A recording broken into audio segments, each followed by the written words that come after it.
Hey everyone, welcome back to another episode of Let's Talk. Today's topic is going to be Ghostbusters, and I'm joined by Movies Lover Unite host John. Hey John, how are you? And right away, just to get it out of the way, we're powered by Poddex, as I'm sure everybody's aware by now. For about a month now, we've been sponsored by Poddex, and if you want to help if you want to help support the channel, excuse me, just go to the link that's in the crawl below and use the redeem code of NERD21 to get 10% off any physical merchandise on your first order. That's a really super simple way to help us out here on the channel. And also another way it's really super and simple to help us out. And unfortunately, as I'm doing these right now, I'm going to have to do the question answer sessions as I get them in the next recordings. But I restarted my Streamlabs account. So if you go to hotelnerd.live, you can type in any questions or comments about today's episode, and you can just send in a comment or a question, and I will acknowledge it in the next recording or the next live taping, whichever one happens to come next. So, and with that, also, I wanted to make one more acknowledgement that we are making progress on the podcast front. I went and checked the numbers today, and we almost did a 70 count jump on audio, which I'm super impressed by. I was not expecting that. And we're still holding steady on YouTube at 58 subscribers and still holding steady at 178 hours watched. So we need to be boosting them numbers, because as those numbers get and we meet the YouTube goals, then we can start doing some monetizations through YouTube as well. So everything we're doing is trying to help build cash flow to make this channel better. So, but with the business out of the way, let's talk about Ghostbusters. We've been trying to do this since October. Right. It's good now that I actually have a little bit of a break to where I can do this, so I appreciate being on.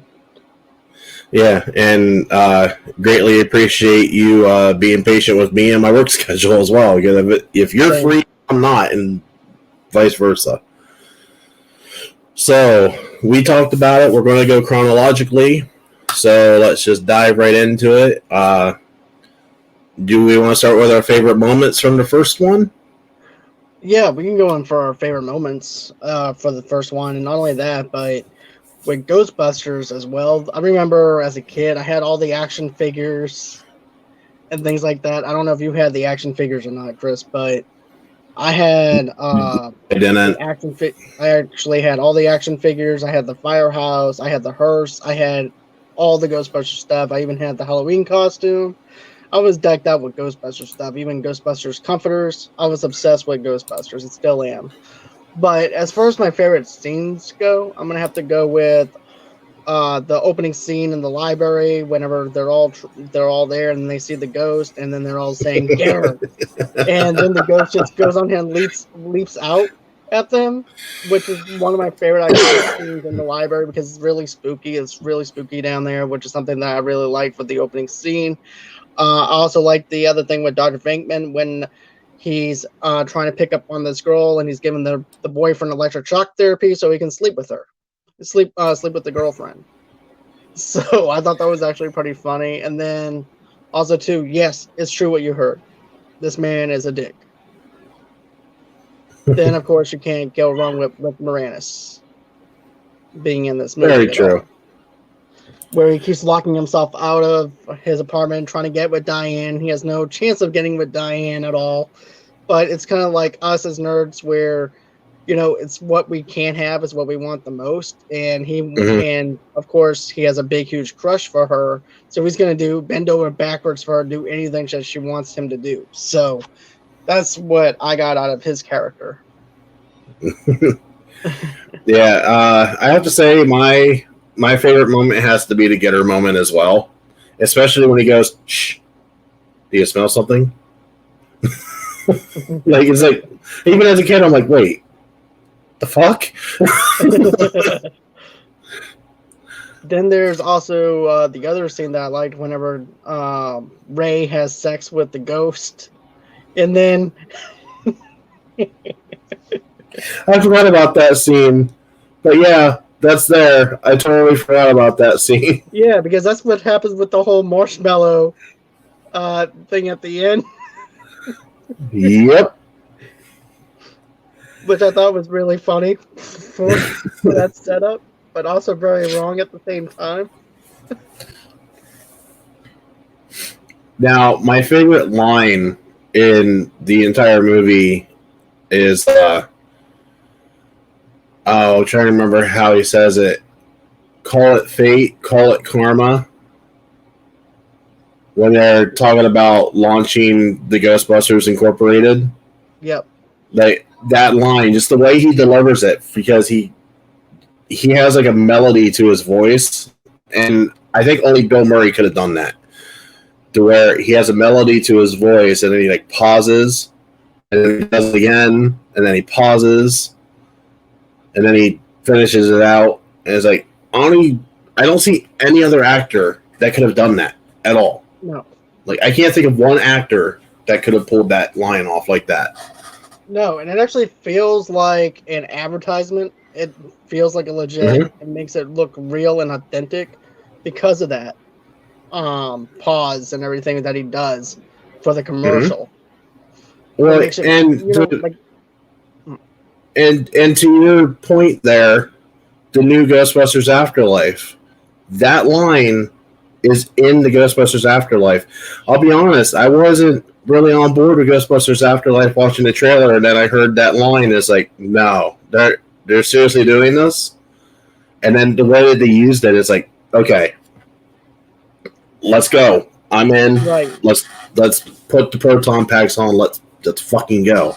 Exactly, because it's all about the delivery of the line and if it's actually believable or not. Because sometimes they can have the line in there and it's very forced.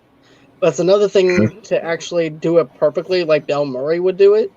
It's hard to find something like that, and for them to use it in this Afterlife trailer tells me that it connects with the original universe, and also too, the delivery of the line wasn't forced. It didn't feel forced in the trailer. Mm-hmm. So as long It as didn't it's feel not forced. I like it. It didn't feel forced in the movie either, and that's what was so great about that line. Like that, most of the lines out of the first movie didn't feel forced. Now, some of the lines in the second one didn't feel like true Ghostbusters fare to me. The one line in the second one that does feel true Ghostbusters to me is where they go, Do, Re, Egon. And everybody looks at Egon like, seriously? You chimed in with us? And Egon gives the look like, yeah, bitch, what's up? Like, that's Ghostbusters. Right. To me, I enjoyed the second one, but for me, the dialogue didn't really feel that bad for me. I'm gonna have to go back and rewatch it again. Some of it's cringy, especially the Rick Moranis stuff. It's like, like which parts are you remembering? I'm just when they're babysitting Oscar. Oh yeah, okay. I can see your point with that's that. Totally not Ghostbusters at all. That was them trying to have like a rom-com involved with Ghostbusters. It's like, no, just no.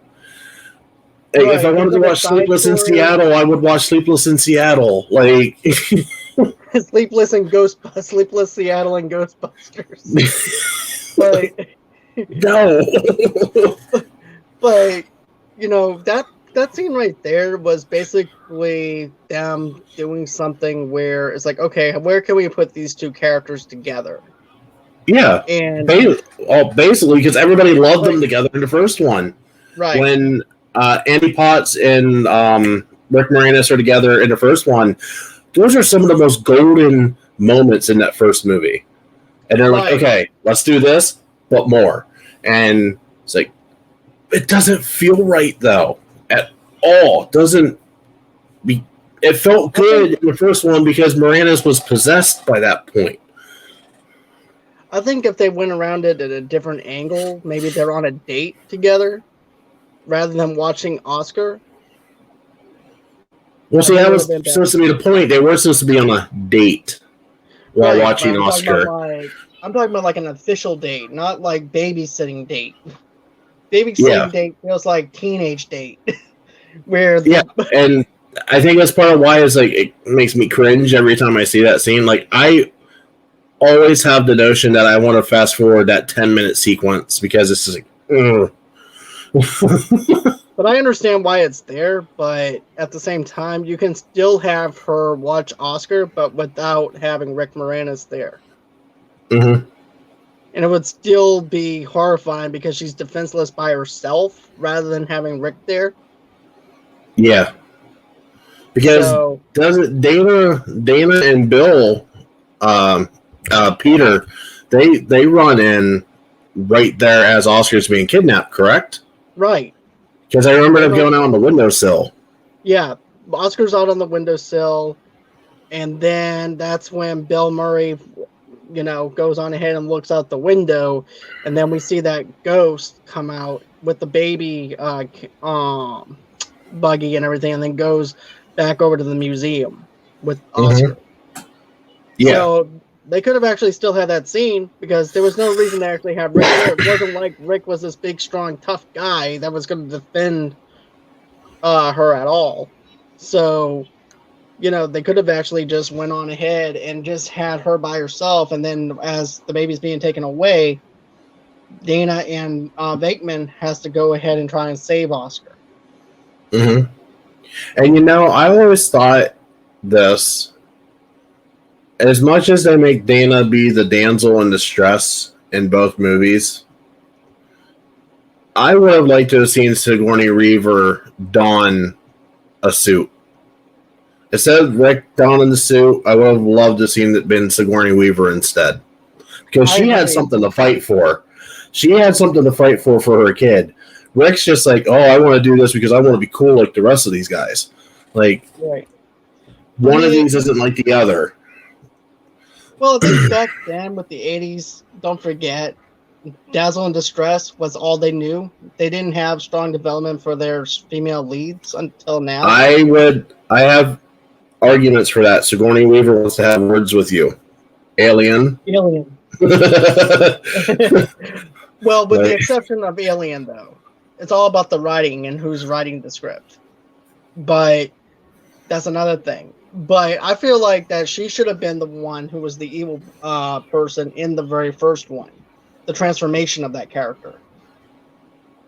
Because honestly, it kind of felt like it was going to go that way. Right. And then you can have that she was going to be a Gozer incarnate. Right. Because you can have Venkman in there trying to calm her, trying to get her soul maybe out of Gozer. But still, it would have actually fit natural. But I like what we got in the first one, but the second one, they could have actually done a lot more with to make her a stronger character than what she was. Mm-hmm. I felt like that's where she was the most dazzle and distress was in the second one. Yeah. The first one, she was a victim. She was like that out of place caricature. And I mean, for what it was as a comedy, and a lot of people don't realize this, but Ghostbusters was actually deemed as a horror movie at first. Right. A lot of people don't realize that, and people are like, no, Ghostbusters is a comedy. I was like, yeah, but look back. Originally, it was listed as a horror. Then it became a horror comedy. Right. And now, it's just a straight-up comedy. Exactly. With horror elements in it, but still... I wish that they would have gone a little bit with... I feel like the first one was mostly a horror movie.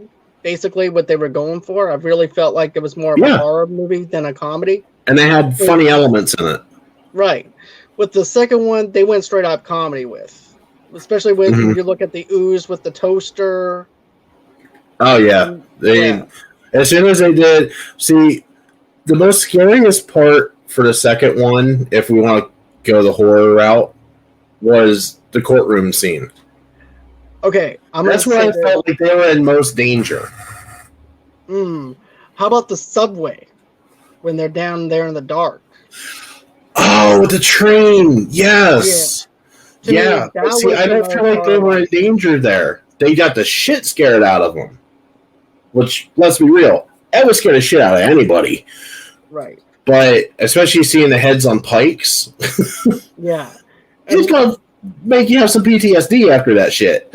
But, no, danger-wise, I always felt like the courtroom scene, they were in more danger with that than they were in danger with Vigo. The Vigo just seemed like a very super watered down version of Gozer. Well, you just have a painting that comes alive. Yeah. And that's it. To me, if you want to go the horror route, you can use like ex-cons that died, like they did with the courtroom scene.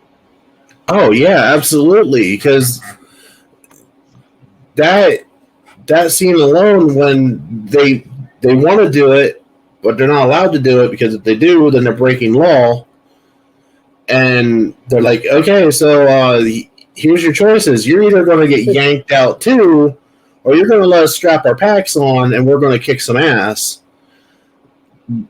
Pick your poison. And then he's finally like, fine, go, just do it.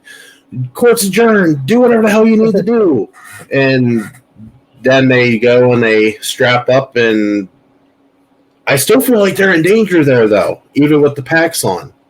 Granted, they know what the hell they're doing, but I still feel like there's that little sense of danger because you don't see where they're at initially until they start throwing the chairs, which, honestly, I thought that was a pretty cool sequence, by the way. It was a good poltergeist feel to it, to be honest. Oh, yeah. And stuff like that. I did get a poltergeist kind of feel for that part alone inside the courtroom. But yeah, one room scenario where you don't know where the ghost is coming up at you or anything like that, and you're trapped in a one room scenario, that's actually horrifying. Because I like movies that are shot in one shot where basically you just have one room that the character is in, and that room is basically the character. And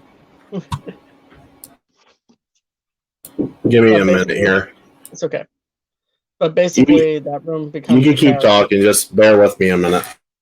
Okay. But basically, that room becomes the character inside the courtroom. I really thought the courtroom scene was really good for what they did with the second film and things like that. But for me, I want to say that also too, the subway scene alone is scary as hell because think of it like this: you're walking on abandoned tracks, and you're not being. And then you hear the train, right? And you're like, and it was portrayed really well because you hear Ray go,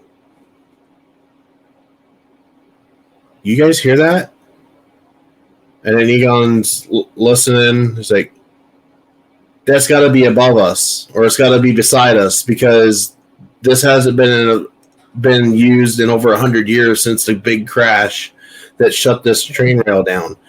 And they're like, okay. So they keep walking, and then it gets closer, and then you kind of sort of feel it, like in the audio. It's like the chugga chugga chugga chugga chugga. It's getting louder at that point. It's getting louder, and it's like, okay, so obviously we as the viewer know shit's going to go down. Exactly.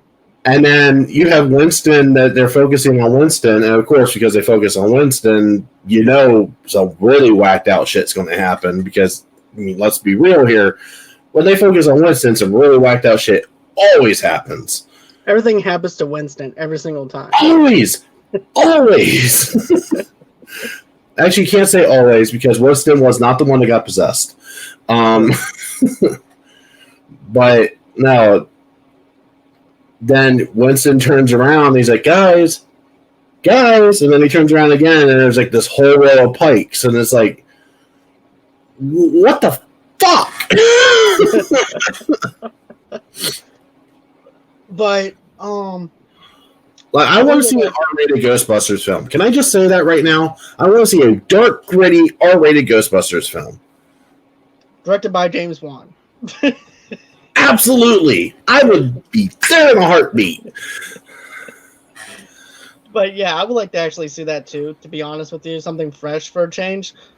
Do you want to focus on the trailer with Afterlife a little bit, or do you want to just talk about the first two films still?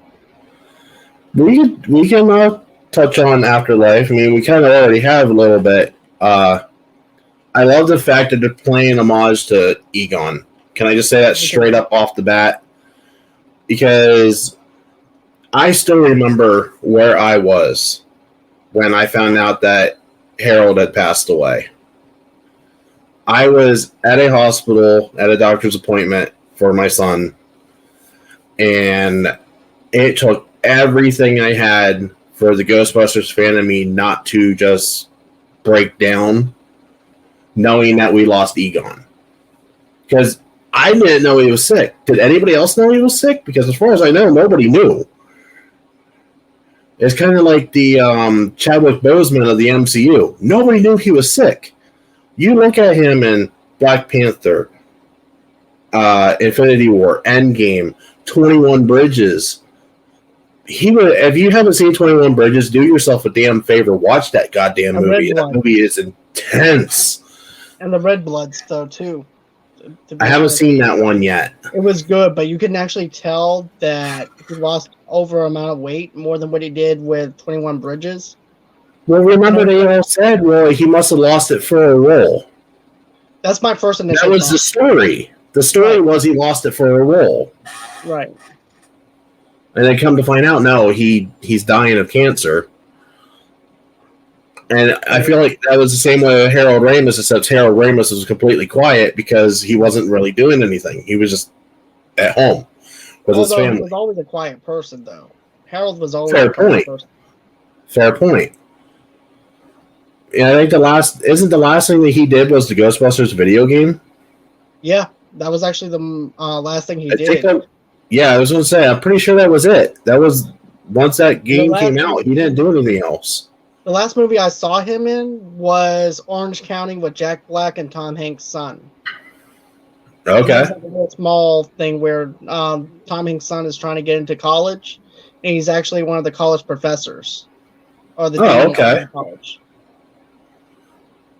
And they accidentally get him high. Yeah, I love that.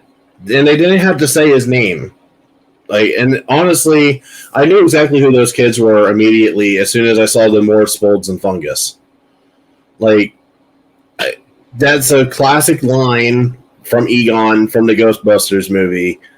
Right. If you're a big Ghostbusters fan like I am, and like you are, you know who these kids are.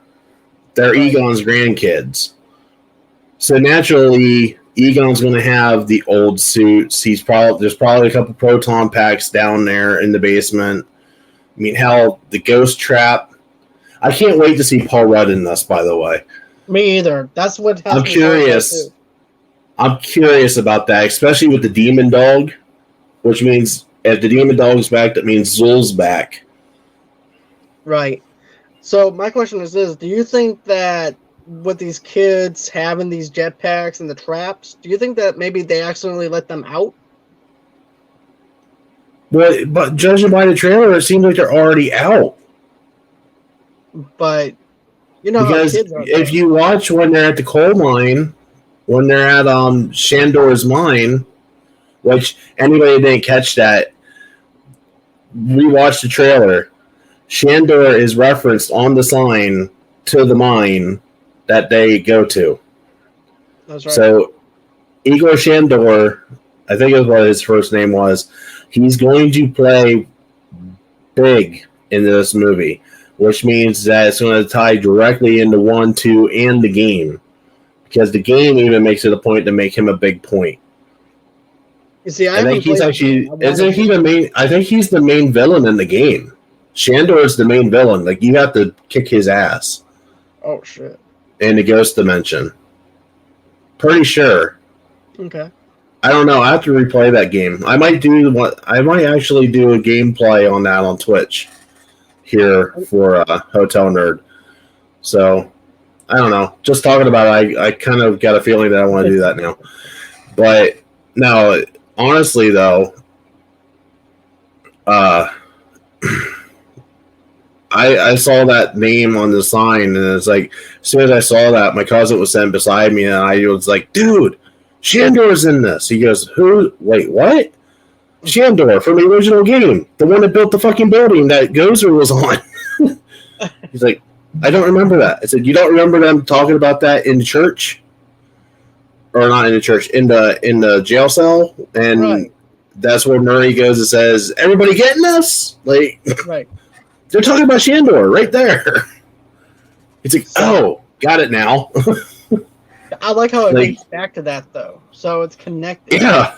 And it also keeps everything fresh though too on a bow, on like a birthday gift to us, because it actually feels like it's new and fresh, and also keeping some of the continuity that we learned from the first two films.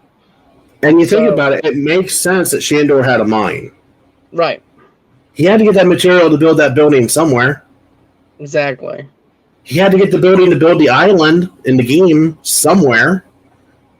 Like, so, I mean, if you can't tell, once I wasn't invested in the trailer the first time I watched it until I heard Bill Murray's voice make that classic line. And then I rewatched it. And then I was like, I got that. I got that. I got that. I got that. It was like, okay, now I'm really, really, really, really, really ready to go. And then they pushed it back not once, not twice, but 3 times. It's like, okay, come on, you bastards. Just give me the fucking movie. Right. But, you know, I'm glad that they're doing the homage to it, the lineage to it, because of the fact that with the other one that we got with Melissa McCarthy, it was just cameos here, cameos there, cameos everywhere. Mm-hmm. And it didn't need to be like that. You could still have the cameos in there and keep it fresh. Well, and the problem with the 2016 version, and I catch a bunch of shit for this every time I bring this up, I hated that movie. And not for the reason that people think. I didn't hate it for the fact that it was an all-female cast. Same. I'm fine with it. I'm fine with it being an all-female cast. Go for it. That said, honestly, that cast sucked ass. Just my personal opinion. To me, the only good one was the one that was playing the Egon character, and I can't even think what the hell her name is. She does a good job. I forgot her name, but I've seen her in the rest of them are trash in that movie. Even Chris Hemsworth is trash in that movie. And that's terrible because I love Chris Hemsworth as an actor. And it kind of is a black mark on his record for me now. But it could have been all-female cast, I would have been fine with it. People think immediately, because I hate that movie, I hate it because of all-female cast. And that's not the case. Storyline was terrible. The trailers made you think that it was going to be a direct connection to Ghostbusters 2. Yep. And it's not even close. It was his own story. It didn't even know what it wanted to be. And then it was an alternate universe that's like, what do we do now? Like, and to be honest with you, there was certain aspects I liked about it, but they could have done so much more with it. I wish that they would have actually traveled outside of New York and went to like China or something with the Great Wall, or do something different. You want to know the one aesthetic that I actually loved about this movie? And I said that this should have been done in Ghostbusters 2. The sidearms. The sidearm laser guns. Fucking loved them. That sequence is amazing. And again, it's the Egon character that has them. And she just wrecking fucking shop there at Times Square. And it's like, and that's the shit that Egon would have developed. And and I can see that would have been Egon's badass moment, because everybody else has got a badass moment through the first 2 movies, whether you agree with that or not. they all have their intertwining badass moments. And they're not always fighting ghosts when they do them. But they all do have their moments. Egon's really the only one that doesn't have a badass moment. And this time they gave it to her. They gave the Egon character, a female character, a good, awesome moment. In this other trailer and everything with the Gatling gun outside of the hearse, it feels like our cartoon, the cartoon of Ghostbusters. It feels like it's kind of like.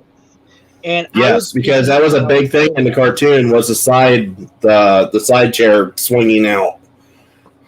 I was geeking out over that. That was my favorite moment of the trailer and everything, because I'm like, okay, I'm sold on Paul Rudd. And all the Easter eggs and everything I was sold on. But I'm like, what else does this hearse do? Then all of a sudden, the Gatling gun comes out and everything. It's got a gunner seat? That was my favorite thing.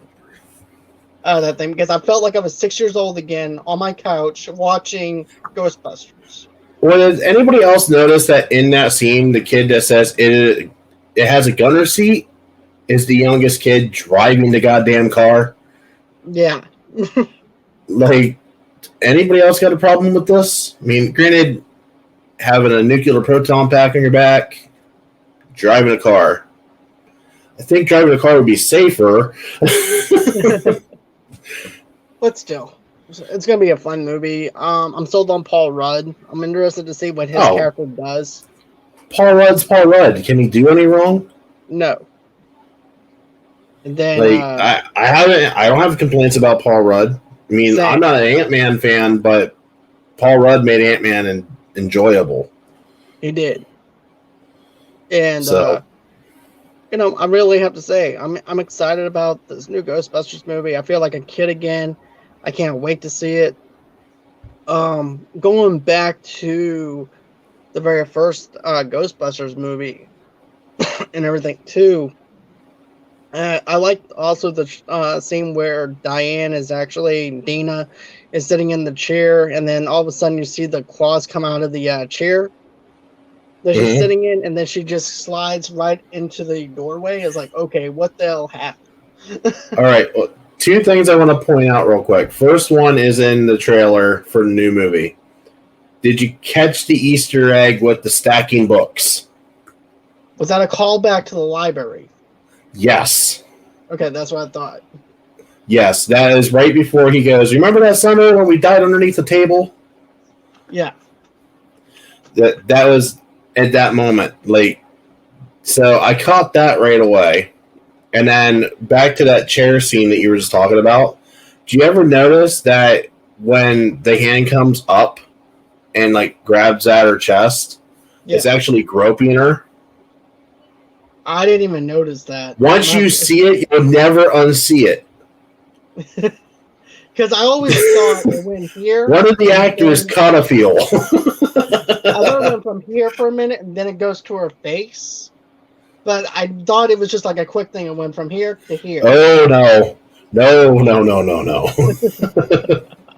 Once you see it, you'll never unsee it. I could see that, though. I could see the person in that chair like, okay, I actually have a moment to do something freaky. Yep. Because I've seen her in Alien, so let's see what happens if I do this. Yep. But yeah, you happened to mention that chair scene, that moment popped in my head. I have to say, probably there's two iconic moments from the first movie that I can think of. Is where it's like, choose your destructor, and Bill's like, no, nobody choose. And then Ray, being the idiot that he is, just pops in there. Like that sequence right there, the pops in there moment is like that. I like that, because then once they see Stay Puft walking through the street, and then everybody's like, I need to go back to the firehouse and change my pants. I thought it was perfect. And then the bit where Gozer says, "Are you a god?" That whole sequence there. Then Right. also When somebody asks you if you're a god, you say yes. Then I also like the other thing though too when they're first getting started and they have to go to that banquet dinner. Oh, when they destroy the banquet hall. Right. Especially when they're flipping the tables and you see the pencil dick person on the other side of the door. It's like, what? And then I like how Bill Murray bills them for everything that they destroy.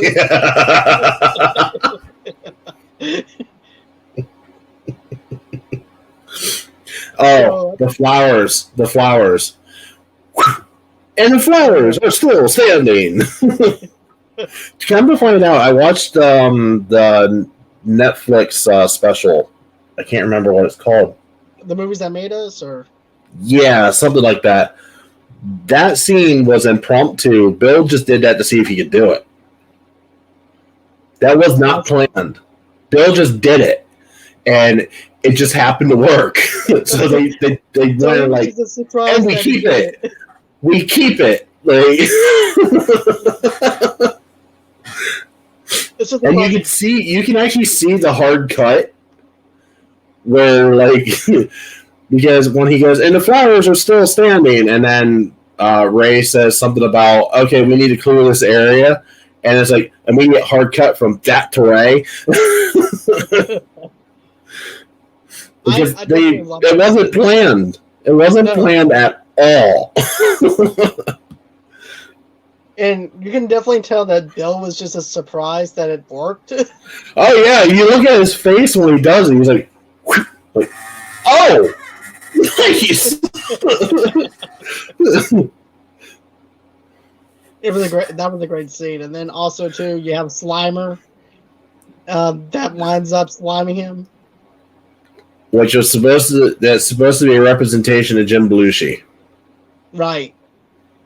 And that's also, while we're on that subject, being we're there now, how different do you think this movie would have been if Belushi would not have passed away? Because Belushi was in Belushi was going to play Venkman. I could definitely see Belushi being in it than anything, and having Dan Aykroyd there with him. Do you think it would have resonated as well?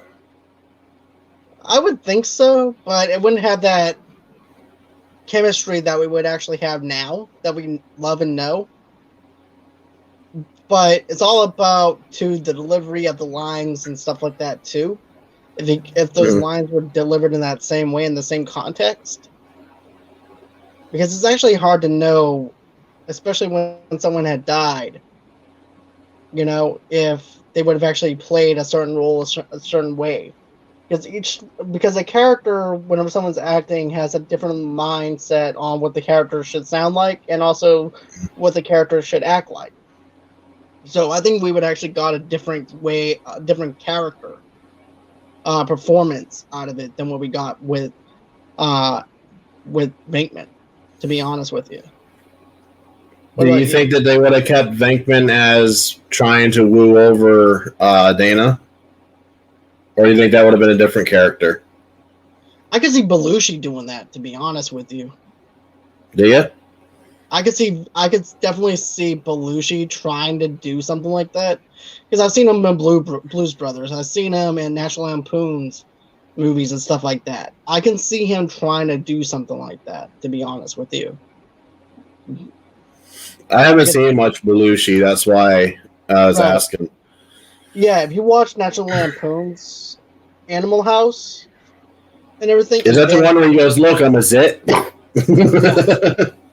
You look at that one and then watch Blues Brothers. I don't know if you've seen Blues Brothers or anything. Oh, it's been a while. Okay, well, just watch National Lampoon's Animal House and then just go and watch it on that, and then watch Ghostbusters, and you might actually see aspects of Belushi's character in that character. Okay. So I could actually say, hands down, he would actually be picking up on that girl, But as far as anything else goes and everything, I think that he would actually have a different motive for that character and a different way of style in doing it. We wouldn't have had that one scene where Bill takes off that tablecloth and said, Yeah, and another one that he improvised was the piano. yeah. They hate this. Like that was Bill Murray on the fly as well. That was an awesome moment for Bill, though. For those two moments, I don't see him. I don't see Belushi doing that. I don't see him improvising with the piano as much as what Bill did and everything. I could see him probably improvising a little bit, but not on the level of what Bill did. Mm-hmm. But that's just me being spoiled off of the first film with Bill Murray, though. To be honest with you. Because I'm spoiled off that film. So I'm going to test your trivia here a little bit. Do you know Slimer's original name? What they called him on set? What they were going to call him in the movie? If you wouldn't have had asked me this right now, I would have known it. But I don't remember it. Onion Head. Okay, that actually fits him to a T on that. Do you know who was supposed to be Winston initially? Wasn't it like Eddie Murphy? Yep. And Eddie Murphy passed it up, I want to say, for Beverly Hills Cop. Yep. Which honestly was a great move. That was a great move on Eddie's part. Yeah. Because if he didn't pass that up, somebody else would have gotten it. Could you imagine Winston maybe getting it? That Bernie might have gotten the role for? No. I'm just saying if the roles were reversed, where the two actors winds up switching roles. But there was another one that was up for it too. I can't remember, but Eddie's the one that they were gunning for. There was another actor, and I can't think of who it was, because they wanted a black actor for the fourth Ghostbuster. Because originally there was only ever supposed to be 3, and then they added the fourth one on the fly as they were filming. They're like, you know what, we need another person. So they really quickly wrote another character out. And a lot of Winston's lines were on the fly. So most of what you see with Winston or any interactions with Winston in the first movie are improv. Like the Twinkie with Egon. They're talking about the Twinkie. Right. That whole scene is improv. Which is actually perfect for the movie, though, when you're actually thinking about it. Whenever he's talking about the building and the way that everything Gozer set up, everything is like a giant Twinkie, was perfect. Yeah. If you think about it. And get this, it's actually a callback to the Marshmallow ending, though, that we got to. Yep. If you think about it. But yeah, I think you said it was like 80% of Winston's lines and 80% of any interactions that they had with Winston were improv. Okay. So, which is a nice little piece of trivia. So when you go back and watch it, you realize that they kind of really didn't know what the fuck they were doing at this point. And it was a really quick turnover to get this movie out, too. They literally had just finished editing the shit out of this movie about 4 hours before the premiere. Yeah, I remember. They literally ran the film into the theater and put it on the reel with 5 minutes to go. Before the guy in the editing room, especially there's no such thing as digital or anything like that. It's like, come on, dude, come on, hurry up, hold on, I gotta put this little slice in here on the reel. Yeah, you said that about 3 hours ago. We only have 5 minutes to do this. What? And he's like, here, let me help you. It'll be like and there's another film that had the same issues. There's actually 2 more films that I can think of that had the same issues. One was Die Hard. Yep. And the other one was Days of Thunder. I forgot about Days of Thunder, but I remember Die Hard. Yeah. Days of Thunder was rattled with just a shit ton of bad luck there towards post production.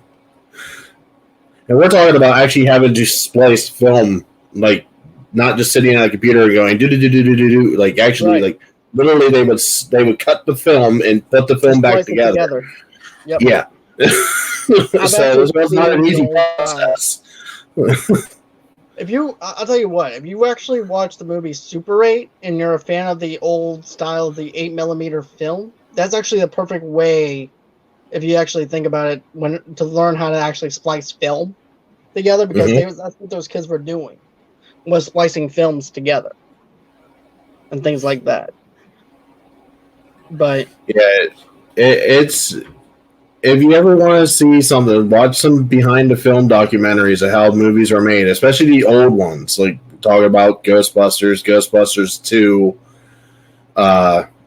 Beverly Hills Cop, Blues Brothers, Animal House, Die Hard, Days of Thunder. Like, yeah, those that made you. They were on some tight constraints for a lot of them. It's impressive that you got the films that you got when you got them. Exactly. But it's also shows you, and this is actually the directors on how they actually quote it, the movie gods, and the way things are perceived. And sometimes it works in their favor.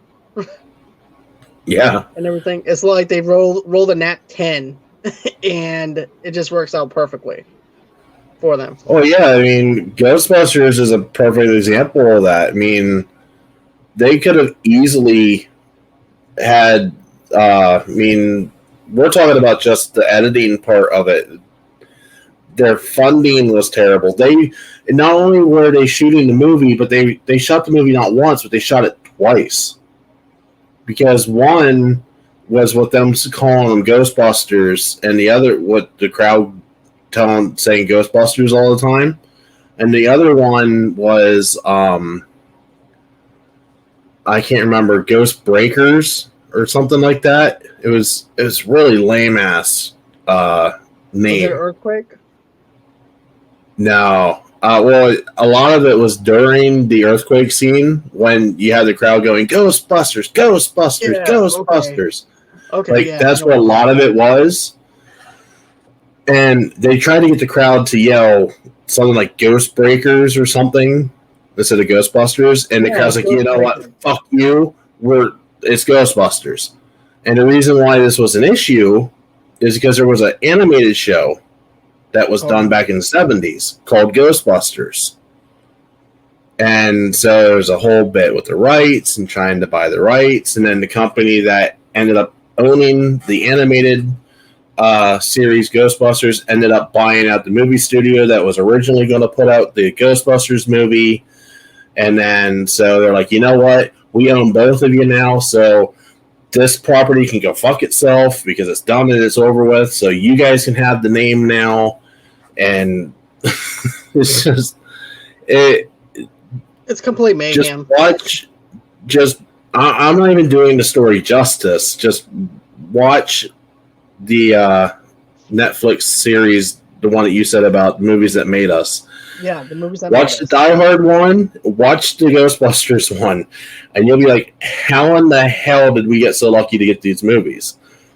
Because we shouldn't have got, in reality, we should never have got these movies. Like I said, it's just the luck of the draw that we actually got these movies. I'm happy that we got Die Hard. I'm happy that we got 2 Ghostbusters films under our belt, even though maybe the second one is not as good as the first one. But could have had a third if it wasn't for Bill Murray. Right. Just throwing that out there. I got to throw that out there. That's the number one reason why I do not like Bill Murray, because he completely squashed the idea of a third movie. Granted, we did get The Game, which technically is the third film. But you ask anybody on that cast, that's the third film, minus Sigourney Weaver and Harold Ramis. If you think about it, kind of still pisses me off. They're not in that game, but whatever. Right. But to be honest with you, during that time, Bill Murray was young. young enough to actually put on the pack again to play that role. You would have Yeah. Harold that was still alive during that time, and he Mhm. could have put on the pack. Yeah, we could have had a full trilogy of great Ghostbusters. I mean, second one, I still say the second one's a low point. Like Ghostbusters is God tier. Ghostbusters 2 is probably like B. Maybe I'll middle give it a ground. B. And then the game, I'd say I'd give an A because I feel like the game was better than the second movie. But Okay. that's just my opinion. Yeah, I haven't played the game, so I can't really give it a good ranking or anything like that. So I The wish they would game actually. is addicting. I'll tell you right That's what now. I was You gonna say. play that game, it's short, but it's super addicting. I have a quick question now. Did they remaster it? Because I thought they did Yes. at one time. Yes, they did. They do have a remaster on PS4 and Xbox One. Okay, I'm gonna have to find out how much that is so I can. I think it's only like $12. Really? Okay. I think. I could be wrong, but I think it's only like $12. Okay. So, unfortunately, you can't play multiplayer on the remasters, though. That sucks. But still. Yeah, because I would love to play you in some Ghostbusters because the Ghostbusters online play was fun as hell. You see, like I said, I wish I had the experience to go back in time, and whenever I was working for a movie gallery, and they had it on the shelf. You should have grabbed it. I know. At that time, I'm like, PlayStation 2, I was more into other stuff. And don't get me wrong, I love the Ghostbusters, but I was just into other video games. Yeah. At that time, and I'm like, I'll come back to this later, but later never came. So. Well, it is. I know it's remastered, and it should be on PlayStation Store. Okay. So. All right. So. But only other thing I wanted to mention is I love the fact that we didn't get to see Annie Potts, we didn't get to see Bill Murray, Dan Aykroyd, or Ernie Hudson in the trailer for Afterlife. They're holding all. I don't know. Rick's not in this one, is he? No, he's not confirmed, but I'm still holding out hope. Maybe he's not Cat. And Sigourney Weaver. Sigourney Weaver wasn't focused in on this one either. They didn't show anybody from the original cast, which has a lot of people like, oh, they're probably only going to make like a 5-minute cameo appearance. I see them actually being more influential than what you might think. I'm thinking that the kids are going to have the packs on, and once it comes down to the grind of it, when they're gonna put the packs on, think they're cool as shit, gonna get their asses kicked, and then they're going to reach out to somebody like Dan Aykroyd's character, or they're gonna reach out to Ray, and they're going to be like, hey. What if it's like this? This is what's going on. Can you help us? And then everybody's going to show up and be like, okay, so this is what you did. This is what you should have done. And this is what you're going to do. Well, we're too old for this shit. But what if they did it like this? What if they notice on the news that there's a bunch of ghosts running around and these kids are in that hearse and recognizes the fact that it's and they recognize it as Ecto-1? Yeah. And they're like, okay. Yeah, I can see that. And then there's these kids with the proton packs, and like, what the hell are these kids doing? So they have to be like, look. They're showing the town, like. Right. And you know what, though? I could actually say, okay, kids, you handled it up to this point. Now let the big guys play. Or maybe they team up together. True. But I'm excited. Oh, yeah. Afterlife needs to get here. I mean, even if we, at this point, put it on HBO Max, whatever. I was hoping to see Greenland in theaters, and I watched Greenland on a smaller screen. On Vudu. Right. And you know what? I loved it. I loved Greenland. And if I got a chance to see it in theaters, I definitely would. Right. But it is what it is in this day and age.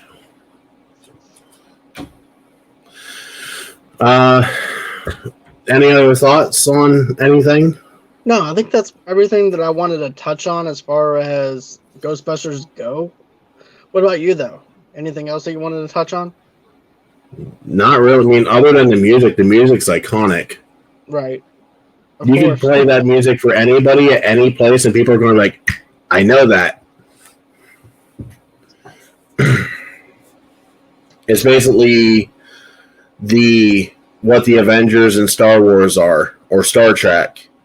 It's in that tier of music. And I wish that movies nowadays would go back to the old school way of doing music, because I can just sit here and think about scenes like him twirling in the park there with the pigeons. I can hear that music in my head while I'm talking about that. Same. Or going to the library at the beginning. I hear that music when I'm talking about that. Like, you show me an image of Ghostbusters and I can hear the music while I'm looking at the image. Same as well. I have a huge heart for this film, for these first two films. I can't wait until Afterlife gets here. But these two films are iconically classic, in my opinion. And also, too, I also remember having the Ghostbusters cereal. Whenever... And the Ecto Hi-C.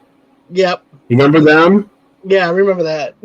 Did they just bring that back again? Because when they thought the Afterlife was going to come out initially, then they were bringing stuff out like that again? Yeah. Fun fact. Never mind. I was thinking of a different cereal box. Forget that. Because on Comic Book Man, I was thinking of the cereal that was brought in. It was like supposed to be old cereal. It was actually just the Batman cereal box that they had. But I was thinking for some reason it was Ghostbusters. But I remember, I remember just eating my Ghostbusters cereal and watching Ghostbusters. Like I said, I was all decked out with Ghostbusters stuff as a kid. So I need to watch the Ghostbusters cartoon again to see if I can even muster through it, because I remember the Ghostbusters cartoon for me was a hard sell before. And now that I'm an adult, as much as I love the Ghostbusters, I want to try and watch it again. But I'll be honest, I don't know if I'm going to be able to do it. I don't know. I'm going to try. To be honest with you, I don't know if it's going to hold that same flavor for me, because I remember as a kid, I was eating that up. So it might be the reverse effect for me, where I don't even like the cartoon anymore. Like, I want to introduce the kids to the Ghostbusters cartoon. They're old enough now to enjoy it for what it is. I think they'll like it. So, all right. So I did my plugs at the beginning. I will let you do your plugs now. All right. So I will. Yeah. Go ahead. If you want to put up my plug for Twitter, and that'll ease off some of the plugs I have to do. All right, and then I'll make you full screen. Okay, so if you guys want to, go on ahead and follow me on Instagram at Movie Lovers TV Lovers Unite over there. You can also follow me on Movie Lovers TV Lovers Unite on Facebook. We also have a website called www.movieloversunite.com for all your entertainment needs and pleasures. Go ahead, go over there and follow us over there. Another thing too, guys, is if you guys want to donate to my show, just go on ahead, go to www.gofundme.com/Movie Lovers Unite over there. Frenchie and I also do a trailer reaction videos that drops on Monday, Wednesdays, and Fridays. But we've been hitting it here and there on certain spots. But, go on ahead, take a look at the Neighbors Watching Trailers section of the YouTube channel. Another thing, too, is you can find all my audio stuff wherever you get your podcast from if you want to go ahead and check that out. And, of course, on YouTube as well. I'm also on stereo at Movie Lovers Unit. And, of course, you can follow me as the link below says. Follow me on Twitter at Movie Lovers Unit, and then of course at John DeGorio 8. And then if you want to get in touch with me, just go ahead, go to movieloversunite@gmail.com, and those are all the places that you can reach me at. All right, sounds good. And as always, you can always reach me at anything that deals with Hotel Nerd. Honestly, just look up Hotel Nerd, Facebook, Twitter, YouTube, Twitch. We got a lot of stuff coming. We also have a newsletter that we started producing, and I'll be putting that up on Twitter once it launches here on the 1st. But with that, I hope you guys enjoyed our talk on Ghostbusters. If we missed anything, please let us know. Comment below and we'll respond to you. I'm sure that John keeps an eye on comments in the videos that he's in, so if people address him, that he can respond in real time as well as I do. Yep. So, but yeah, if we missed anything or you think that we messed anything up, I mean, let's be real here. They're old movies, and I mean, I don't know how long it's been since you've seen them. I just recently seen the first one myself because I make it like a Halloween tradition for me to watch the first one. That's always on my list. I saw it maybe 2 years ago, maybe 3, the most. So, I mean, our memories might be a little sketch. Right. But overall, still a fun movie. Oh, yeah. Always. And if we messed up, tell us. And if you agree with our opinions and our thoughts, let us know. And don't forget to like and subscribe to the channel. Hell, dislike the video for all I care, because every interaction that we have, it helps with the YouTube algorithm. So, but with that, have yourselves a good night, and we'll catch you on the next episode. Yeah, absolutely, John. And we'll catch you on the next episode of Let's Talk.